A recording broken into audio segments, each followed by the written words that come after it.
Hi everybody, and we've got Mark and James. Hello, Kevin. Hi guys. Hello, Mark. Been an interesting year in rugby. It certainly has. It certainly has. Let's chat about something that I'm happy about from a Springbok point of view, the appointment of Foster. I mean, to me, it's shocking that Robinson got overlooked, or didn't even get a look in. To say he was overlooked, I mean, it was the first time when he didn't even feature, I don't believe.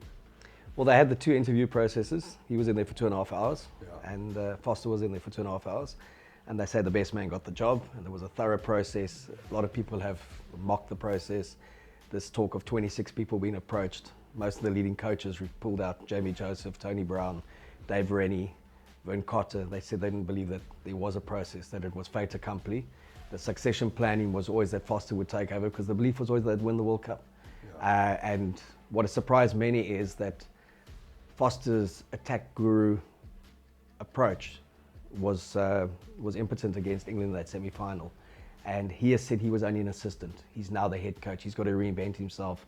He's kind of got to show that he's his own man. But there's this belief in New Zealand that it was an all-boys club.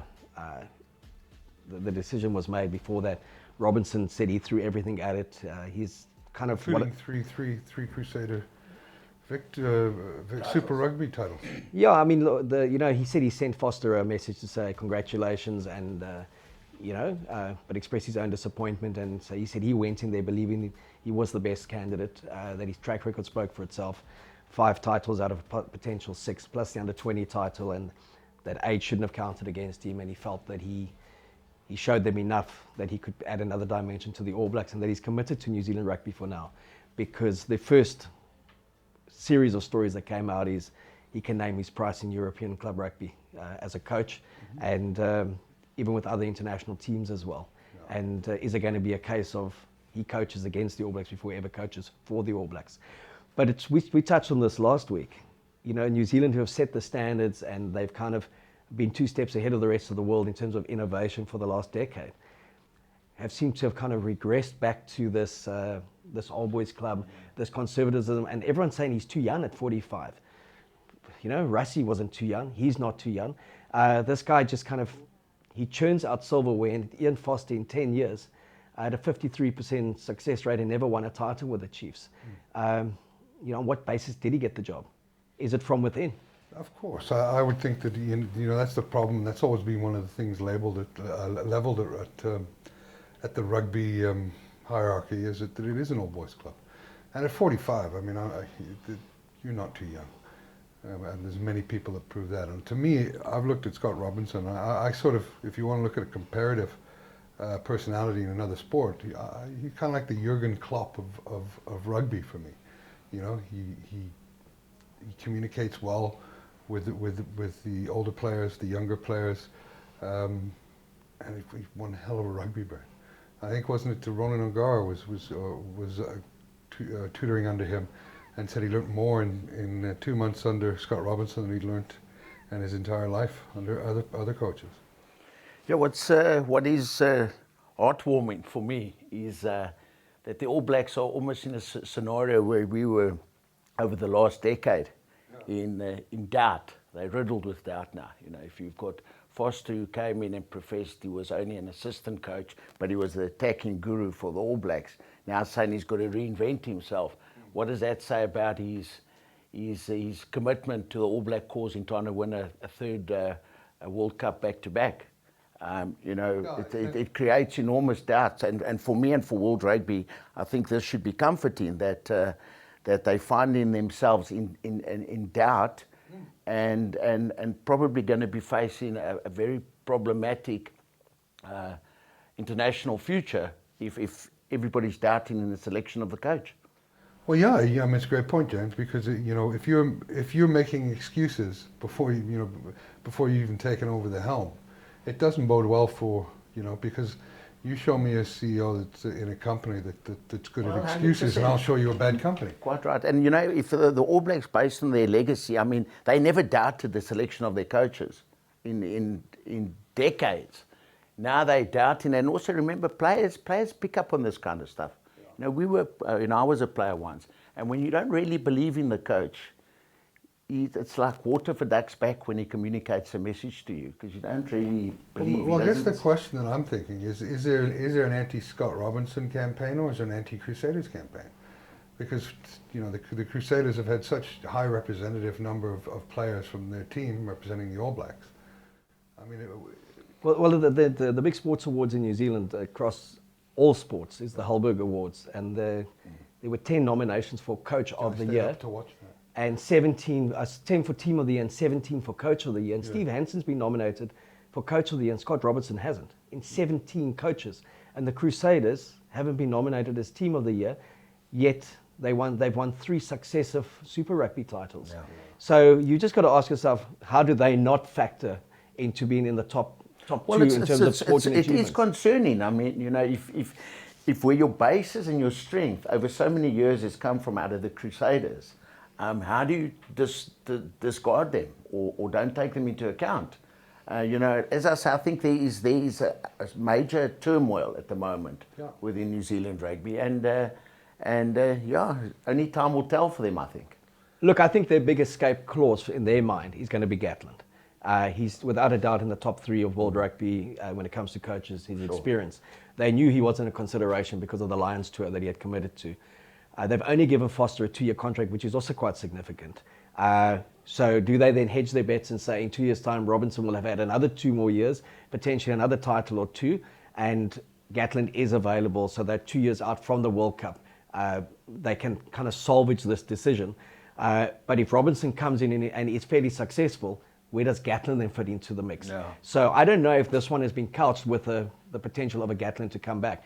But I just, it's not a strong appointment. It's not a strong appointment it's at all. Not at all. It's not based on the duration. No, and you look at, I go back to when Alistair was coaching the Springboks, and you had a Johan Ackerman was overseas. You had a Rassie who was overseas at that time.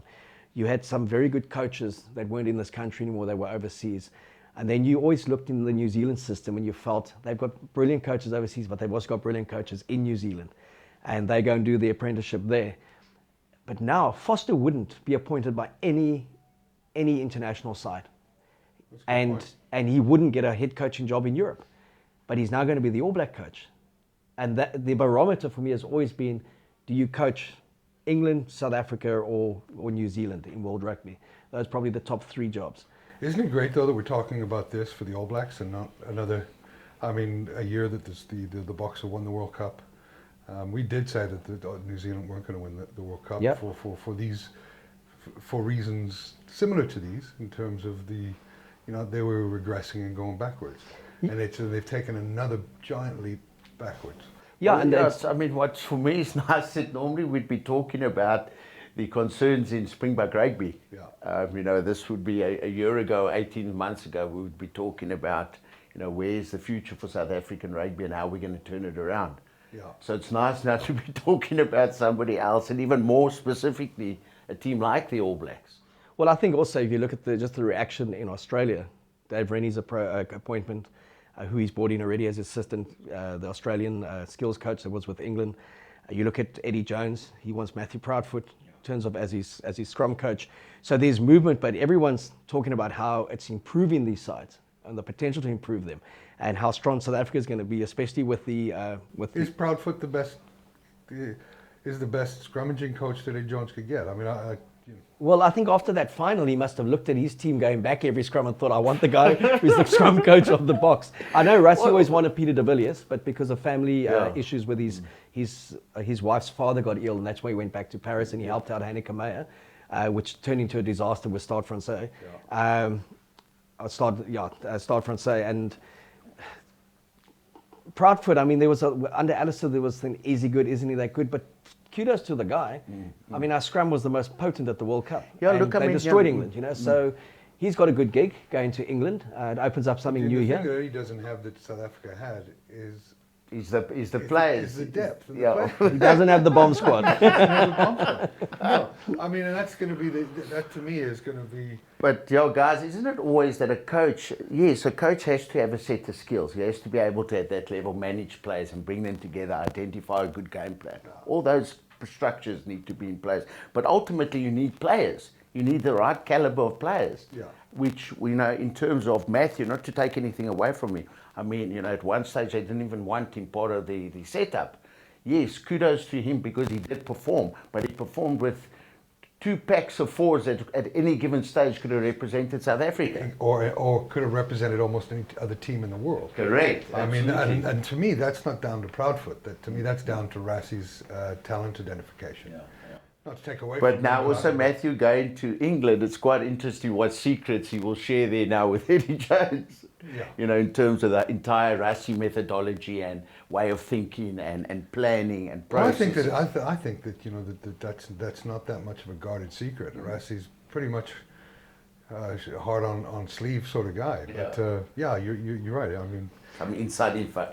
Look, from an international perspective, I think it's been an amazing year of rugby because it's just kind of restored the equilibrium to how the game should be. There's 5 or 6 teams that are competitive. France showed glimpses that World Cup of coming back. Fabien Galthié is going to be the coach. He's got some external influence. Flock Cilliers, the former Province and Bulls fly, he's going as their kicking consultant over there as well. So Eddie Jones has identified them as being the dark horse for the Six Nations. Pivac started well with Wales. He wants to add some I think new that's because things. he knows he's not going to have a lot of Saracens players playing in the Six Nations. Well, they'll be fighting to get back those 35 points. Yeah. But I think it's wonderful for the game when we look to the international season that you've got the top 6 on par. What's interesting for me is I've seen the South African players go back into their domestic and European championship games, and they've been outstanding, those World Cup players. From Cheslin Colby to Jan Reinach, they've really played well. Evans made his debut for Toulon, tweeted to Brian Abana and John Smith and to Bakkies, I can see what you guys told me about playing in this city and playing for this team, how amazing the experience is going to be. So they've already got that momentum, but a lot of that World Cup euphoria can quickly be undone if we don't produce in Super Rugby. And we are overdue a Super Rugby title. Yeah, James, you sorry, Mark, you played in the '95 World Cup team, and I think that was a different era because you know you're right on the cusp of amateur going into professional, winning a World Cup, the euphoria of Mandela. So it was a different time and place, and a different kind of euphoria. But what was the challenges for the people that represented the Boks coming out of that World Cup and sustaining expectations? Yeah, Kevin, you know, we spoke about this the other night, actually, Mark and myself, is that, you know, we went from earning 7,500 Rand as a Springbok to winning the World Cup and signing those Sanzar contracts, which, you know, we then earned, Category A Bok earned 120,000 Rand a month. Yeah. So we were still incredibly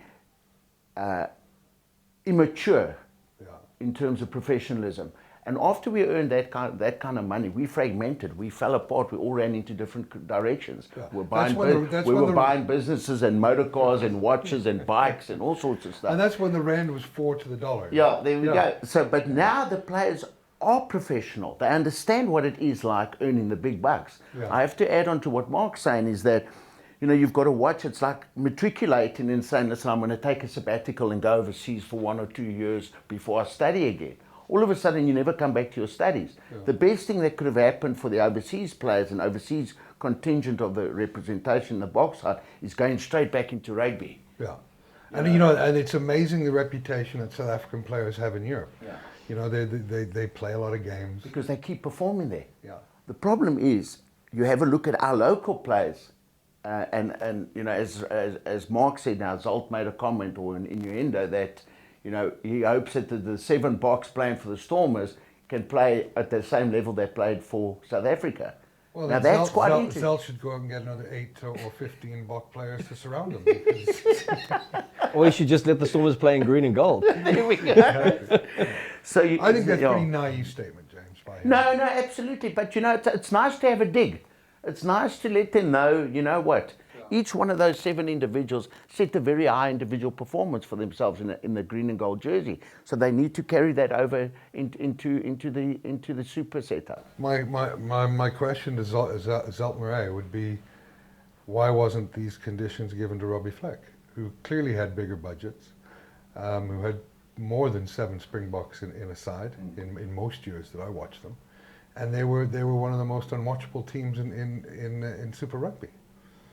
So now Dobbo's got, and I like Dobson. He's I think he's a Western Province through and through, or Stormers through and through. And why is he being measured against something that no other man was measured against? Well, I think it's maybe simply because of us winning the World Cup, and there's so much expectation now put on a player that has represented South Africa. So I don't think it's unfair. And also, I think maybe for Robbie, maybe there just wasn't enough respect that the players gave him, and vice versa. I don't know if maybe his structures weren't right.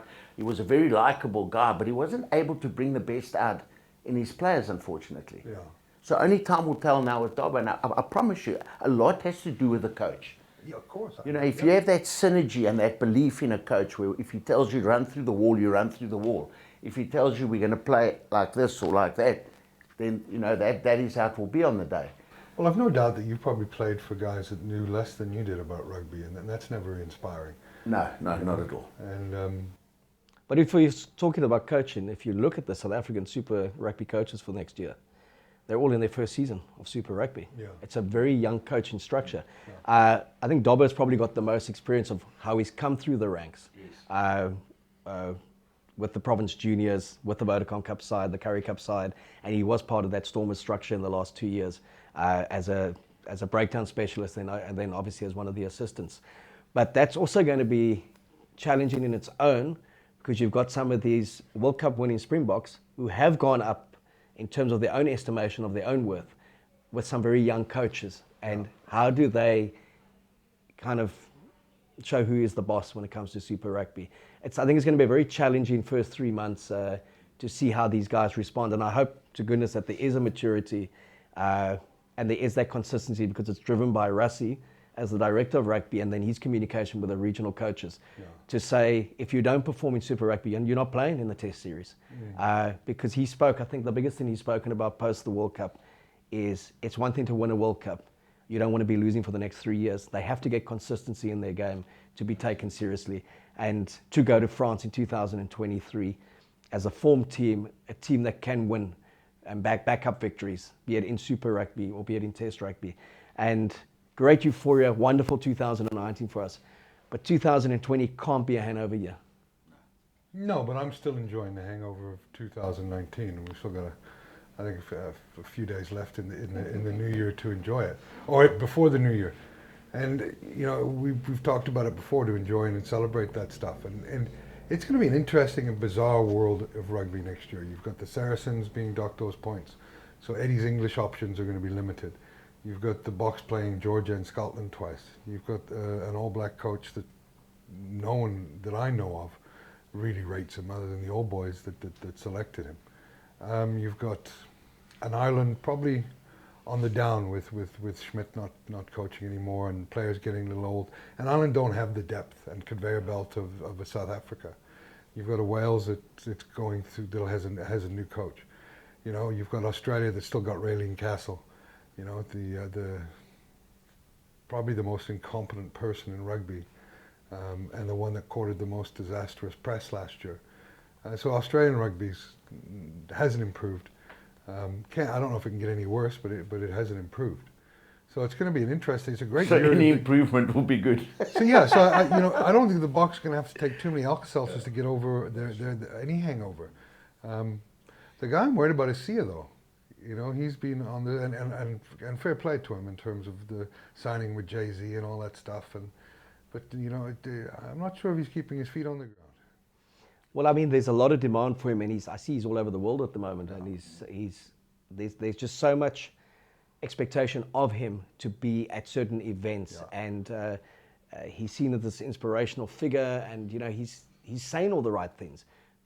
He's nominated as one of the BBC sports personalities. He said, "It's not me, it's the team. Without them, I wouldn't be here." Yeah.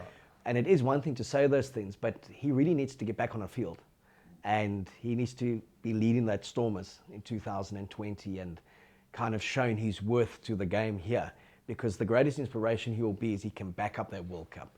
And those who advise him on that, I would hope that in the next 2 to 3 weeks there is a pulling back on kind of his public persona, and he gets stuck in, does the hard yards again, and kind of replicates what he did for that World Cup squad for the Stormers. Yeah, well, I think it's still early days, you know. I mean, we are, in all fairness, only in December. So, you know, he's got to go and represent South Africa. Yeah, and that's a demanding schedule. And I think right now what he's doing, in my opinion, is good for the game, good for the country. Yes, obviously good for him. Yeah. But as Mark said, you know, all that is going to come down to eventually, so he's going to be judged on what he does on a rugby field. Yeah. So it's going to be a fine line of juggling for him. Yeah. You know, either the moment he's going to get too big and he will implode, or he's going to be able to balance that.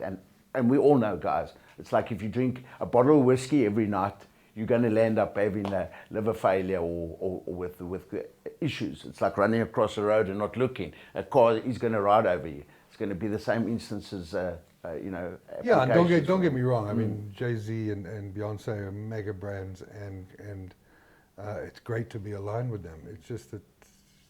But he's a brand, a rugby brand, and he's a rugby player. Yeah. So, you know, all those sideshows put aside, if he implodes, it could have a catastrophic effect on saying, right, coming from where he came from to where he is and where eventually maybe lands up. Yeah. You know, you don't want that reversal story. No, because the one thing that I enjoyed immensely this year was a team at the World Cup that was more representative of society, a team that through Sia and the dancing and the singing was more representative of this country.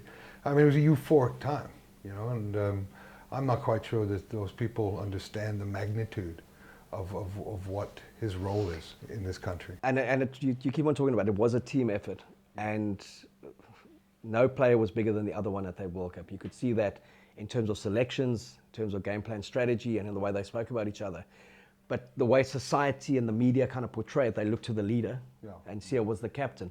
And just in the last 2 to 3 weeks, you get the sense that world media sees it as the Sia show, not as the Springbok show. Yeah.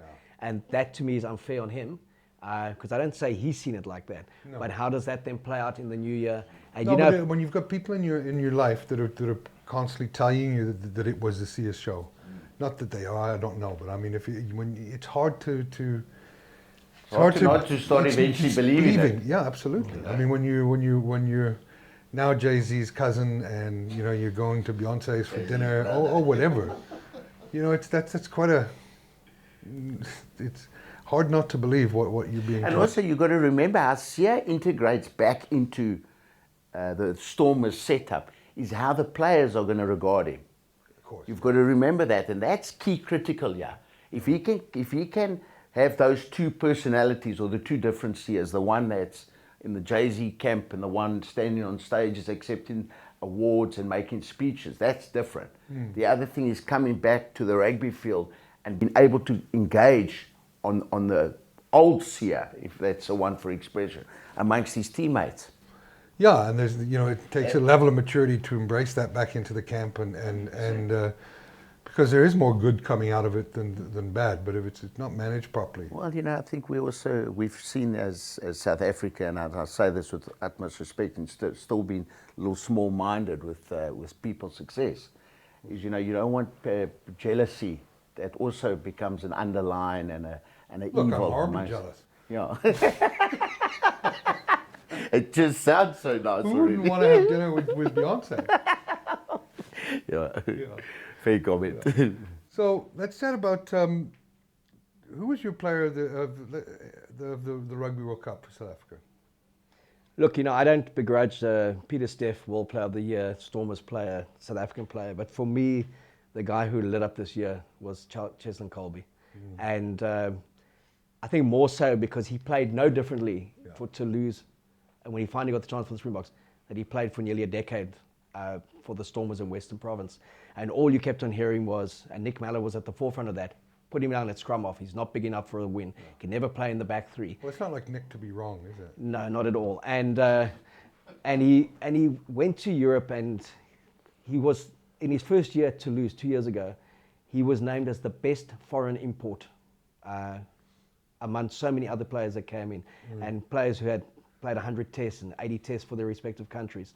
and he was playing against 120 kilogram winners and embarrassing them with his footwork. Yeah. And when he got the chance for South Africa, he just blossomed and he dazzled, and he kind of gave us an X factor that other teams just didn't have. Yeah. He could was like, break up. He was like a pinball, wasn't he? Yeah, and if I look at that 16 all, Yeah. you know, that 16 all draw against New Zealand in Wellington, which in hindsight was a magnificent result, but we were comfortably beaten in that second half at 16-9, and he conjured up something from nowhere. Yeah. We got the bounce through Herschel Jantjies, scored, and Polo kicked the conversion. Then the try that he didn't score, but would have been one of the greatest individual tries ever, with credit to Mahanga for making that tackle, where he ripped that All Black defense apart.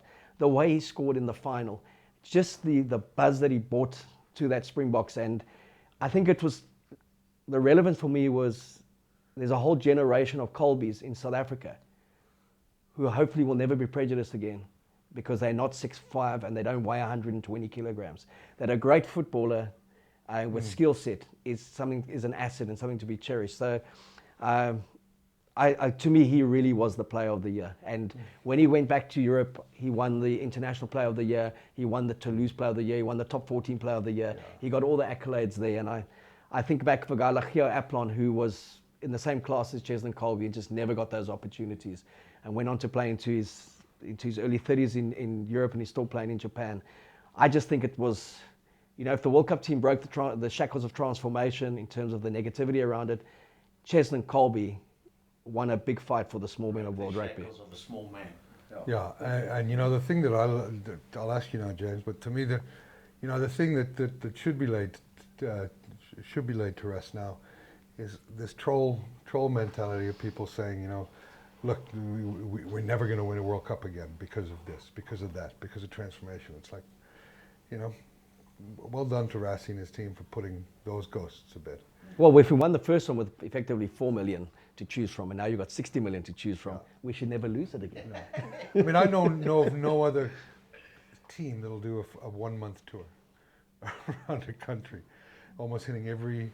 That could still be touring now. There'll be people coming out to see that. So. James, who's your player of the year? No, look, I mean, only a fool would nominate anyone else, and based on the mitigating factors Mark's put before us now, you'd have to go with Cheslin. You know, and I take myself as an example. I was a very small hooker, and even, you know, people would say that you'd never make it, you're too small, you know, why don't you rather give it up as a bad habit? And you know, in terms of the transformation thing, those shackles been cut off. In terms of a small player against his peers, I think those shackles have been cut off. And it's all about having that X factor. Every team needs that X factor. Yeah. We've seen that over years of success of rugby teams.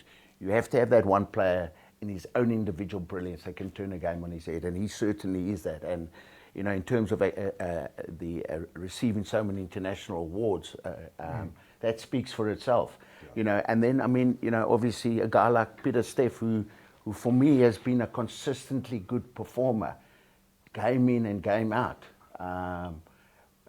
But your Cheslin would certainly be my choice along with Mark. Yeah. And if we may ask you, who's your player of the year? Willie LaRue. Just kidding. You know, it's hard to argue against Cheslin, but I would put another big shout out there to Damien Allende in terms of the way that he played throughout the World Cup. I thought he was immense. Yeah, he was immense. He certainly came into his own and showed the ability that lies within with him. Yeah, especially at the position he plays is so vital. And he, as a friend of mine once explained to me, that he naturally squares himself to attack and defend, which is a rarity amongst centres. Yeah. So yeah, I think he was immense, but I'm not going to take it away from Cheslin. He is a real pocket rocket, you know, just a superb player. It's nice to see we've got consensus for each other. Well, it's taken us a year to get there. Yeah. Although we had consensus that New Zealand wouldn't win the World Cup. We did indeed. And then we didn't have consensus who was going to win the boxing match. Okay, but I won't mention that. No. Well, you just did. So let's. What boxing match? Because apparently that's what Ruud said. What boxing match? Okay, give me one prediction that's out there for next year, like a surprising prediction. Wow, surprising prediction. Jeez, today. Yeah. Stormers to make the playoffs.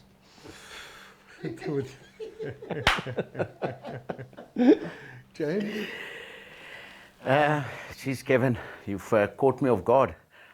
Prediction, Tiger Woods to win another major. Ah, okay. Mine is for New Zealand coach to be fired. Well, no, we don't want him. No, I don't want him fired. He's going to stick around for a couple of years. But no, yeah, that's my prediction. Anyway, guys, thanks. It's been a great year with you guys, and look forward to more next year. Thank you, Kevin. Thank you, Mark, and to all our viewers and to my friends. Have a blessed Christmas and a prosperous 2020. Ho, ho, ho. And a bottle of rum.